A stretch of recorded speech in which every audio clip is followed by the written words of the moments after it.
풀알루미늄 풀배열 키보드 중 가장 핫한 두 가지 7키 ND104 대 틱타입 DP104 중 가장 좋은 키보드는 바로 안녕하세요, 키노리입니다. 요즘 키보드 시장이 풀 알루미늄 풀 배열이 아주 핫한데요, 키보드 유튜버님들께서 DP104를 입이 닳도록 칭찬하는 영상을 정말 많이 봤습니다. 과연 얼마나 좋은지 제가 직접 스웨그키 1차 예약 판매하는 제품을 구매했습니다. 다만 이 녀석만 리뷰하면 재미가 없기 때문에 최근에 출시한 7키 ND104와 함께 비교해 보도록 하겠습니다. 왜 ND104냐고요? 가격대가 비슷하기도 하고 현재 이 두 모델이 키보드 시장에서 언급량이 가장 많기도 하거든요. 근데 여기서 잠깐, 키보드를 검수하던 중 K를 자세히 보시면 스웨그키에서 당연히 다 검수를 하고 발송한 거 아닌가요? 이 부분은 정말 대단히 아쉬웠습니다. 이 부분은 추가로 스웨그키에 문의를 해봐야 될 것 같고요. 편집을 거의 마치고 렌더링하는 도중에 저희 구독자님께서 스웨그키에서 이 문제를 인식하고 키캡을 새롭게 보내준다는 문자를 받았다고 저에게 전달해 주셨습니다. 저도 똑같이 예판 구매를 했었는데 저한테는 연락이 없었고요. 카톡이나 문자 메시지는 오지 않았습니다. 근데 크게 상관은 없고요. 일단 스웨그키에서 잘못된 부분을 해결해 주신다고 하니 다행이라는 생각이 드네요. 가장 먼저 가격을 비교해 보면 현재 ND104 가격은 파스텔 톤은 265,000원, 블랙 컬러는 285,000원, 저소음 스위치 선택시 가격은 265,500원, 블랙은 285,500원이 되겠습니다. 틱타입 DP104는 현재 287,000원, 저소음 스위치는 302,000원에 판매되고 있습니다. 가격대가 비슷하다고는 하지만 확실히 틱타입이 훨씬 더 가격이 높게 책정이 되어 있습니다. 물론 저는 1차 예약 판매 때 259,000원에 구매를 했지만요, 지금 가격대만 보시더라도 절대 저렴한 가격대가 아니기 때문에 이 정도 가격대는 정말 큰맘 먹고 구매를 해야 되거든요. 그래서 이런 비교 컨텐츠도 재미있을 것 같습니다. 그럼 구성품부터 한번 비교해 보겠습니다.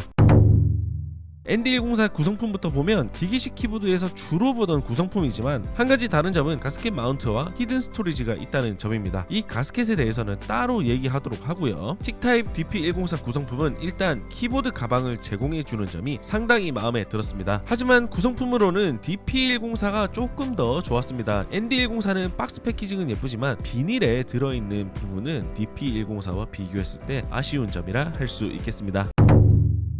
ND104와 DP104는 동일하게 5가지 컬러를 선택하실 수 있습니다. 제가 간단한 에피소드를 말씀드리면, 제가 처음에 라이트 블루를 구매하려고 했다가 이게 실물을 보니 포토샵 보정을 좀 심하게 한 느낌? ND104는 전체적으로 컬러감이 비슷비슷했기 때문에 DP104는 이제 실제 이미지가 조금만 검색해도 많이 나오니까요, 검색해서 먼저 실제 색감을 보시는 걸 추천드리겠습니다.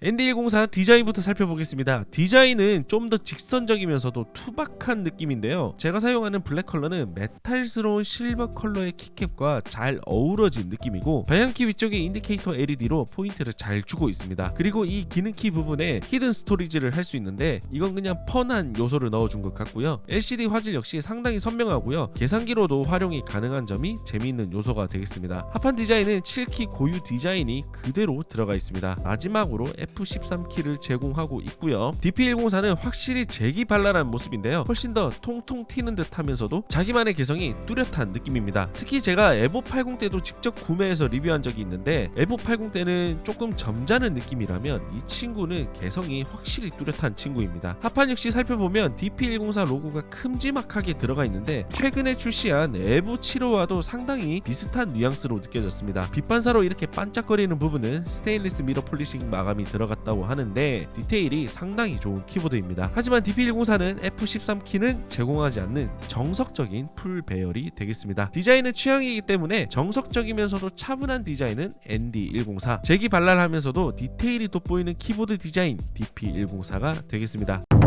내부도 한번 살펴보겠습니다. ND104는 볼캐치 방식으로 편안하게 내부를 확인할 수 있습니다. 가스켓 마운트도 3가지를 지원하는 점도 ND104의 가장 큰 재미라 볼 수 있습니다. 각 마운트별로 다른 느낌을 전달해주기 때문에 이 부분은 7키만의 장점이라 할 수 있죠. 보강판은 FR4 보강판이 적용되어 있고 이 키보드는 현재 논플렉스 컷이 적용이 되어 있습니다. 현재 직구 모델에서는 논플렉스 컷, 플렉스 컷 둘 다 선택이 가능한데 국내에서 판매되는 건 선택이 안 되더라고요. 이왕 판매 판매하는 거 기판은 둘 다 판매해줬으면 좋겠고요. 그리고 통올림 방지를 위해 포스 브레이크 모드도 꼼꼼하게 잘 적용이 되어 있습니다. 다만 아쉬운 건 마그네틱 기판이지만 도토보드와 연결되어 있어서 이거는 좀 빨리 7키에서 마그네틱 PCB 기판으로 변경이 되었으면 좋겠다는 생각이 들더라고요. 이게 덜렁덜렁거리는 게 솔직히 보기 좋지는 않습니다. 마지막으로 배터리는 8000mAh가 장착되어 있습니다. DP104는 PP 보강판이 적용이 되어 있습니다. 부드럽고 유연하면서 타건 시 아주 편안하다고 알고 있는데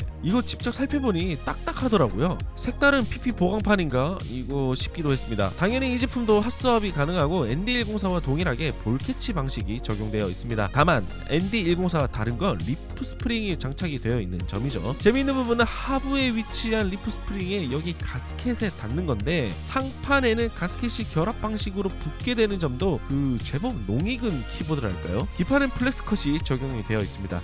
근데 이거는 좀 개인적으로 아쉽다랄까요? 논플렉스컷으로 출시가 되었으면 커스텀 키보드 하시는 유저분들에게도 조금 더 좋은 반응을 이끌어내지 않았을까 하는 생각이 들었고요. 배터리는 8000mAh가 장착되어 있습니다. 하지만 첫 출시부터 이 정도 완성도라면 키보드 트렌드에 대한 이해도가 상당히 높다는 거겠죠. 플렉스컷 기반의 한 가지 방식으로만 지원하는 고급 홈떡 키보드라는 점, ND104는 세 가지 마운트 방식 지원과 추가 보강판 PCB 기판 구매가 가능한 점, 커스텀에 관한 부분은 ND104 쪽이 훨씬 더 열려있는 부분이 되겠습니다. 다양한 변주를 좋아한다면 ND104, 컨셉에 충실한 제품을 원한다면 DP104가 되겠네요. 폴링 레이트는 같다고 생각하시겠지만 두 모델 역시 다릅니다. ND104는 1K, DP104는 8K 폴링 레이트를 제공하고 있습니다. 이거는 확실히 반전인데요.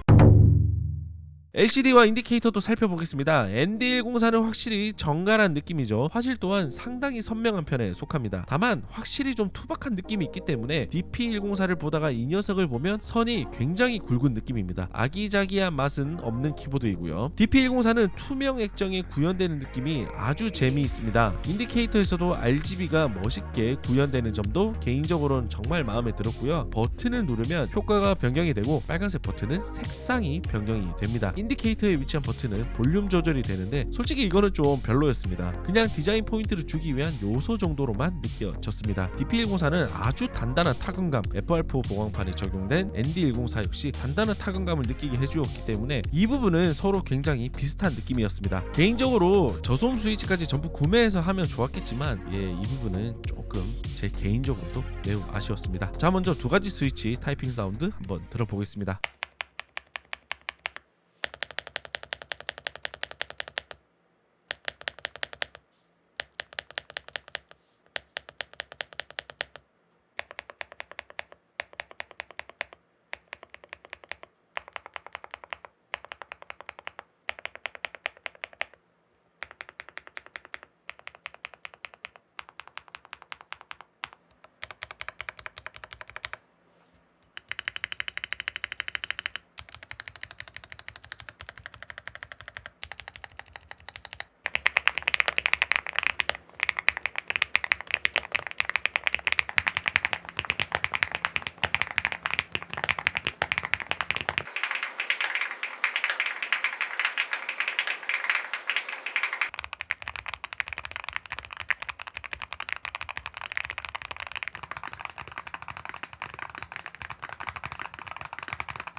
라이축은 키압이 낮고 부드러운 저음역대가 도드라지는 스위치입니다. 우리가 흔히 조약돌 스위치라 말하잖아요. 정말 단단하면서도 굉장히 선명한 사운드를 들려줍니다. 이와 반대로 ND104 WS 브리지 스위치는 자갈자갈 거리면서 매끄러운 타건감을 느끼게 해주었는데요. 두 가지 스위치 성향은 다르지만 둘 다 만족스러웠습니다. 아마 임팩트가 가장 센 스위치는 라이축이라고 느끼실 것 같은데요. 이게 처음 타건하자마자 다각다각한 사운드 때문에 바로 호감이 생기거든요. 이와 반대로 브리지 스위치는 처음에는 이게 좋은 건가 싶지만 타건하다 보면 자연스럽게 그 매력에 빠지는 스위치가 되겠습니다. 자, 요즘 풀알루미늄 풀배열이 기기식 키보드 시장에 정말 인기가 많은데 그 중심에 있는 두 가지 풀알루미늄 키보드 DP104와 ND104를 살펴보았습니다. 여기서 가장 좋은 키보드는 무승부가 되겠습니다. 가격대가 높기도 하고 둘 다 완성도가 높은 키보드이기 때문에 어느 것이 좋다라기보다는 오늘 제가 비교해드린 이 내용을 보시고 취향에 맞게 선택하시면 되지 않을까라는 생각이 들고요. 솔직히 30만원에 가까운 키보드를 판매하면서 아쉬운 점이 심하게 도드라진다? 이 정도 높은 가격대에